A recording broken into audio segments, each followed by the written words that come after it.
नमस्कार दर्शक बंधु एवं पाणीपाग नहीं आसला गोटे बड़ अपडेट। संभाव्य बात्यार प्रभाव ओडिशा को नहीं, चाषी को व्यस्त न को पाणीपाग विभाग परामर्श। चलतु खबर पर नजर पकेबा।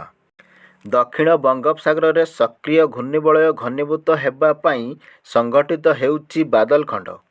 एणु आउ थरे एक बात्या नहीं पूर्वानुमान करा जायछि, किंतु बंगोपसागर में संभाव्य बात्यार प्रभाव ओडिशा को नहीं। ओडिशा उपरे पड़िबो नहीं बात्यार कौनसी प्रभाव। आंचलिक पाणीपाग विज्ञान केन्द्र निर्देशक सूचना मुताबक आसंता 26 रु राज्य में पाणीपागर परिवर्तन सह ट्रफ लाइन प्रभाव में हेबो हालुका वर्षा। फल दिनर तापमात्रा कमिबा सह बढ़िबो शीत। घूर्णिबलय प्रभाव में घूर्णयमान पवन रे बेग वृद्धि सह बादल आच्छा दाना रे मध्य वृद्धि घटिछि।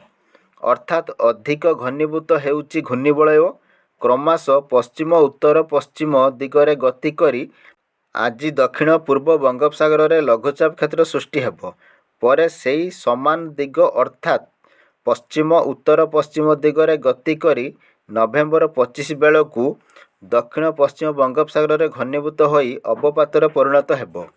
तेबे यह आगको आहुरी घनीभूत हेबो कि नहीं ता उपरे नजर रखिछि पाणीपाग विभाग।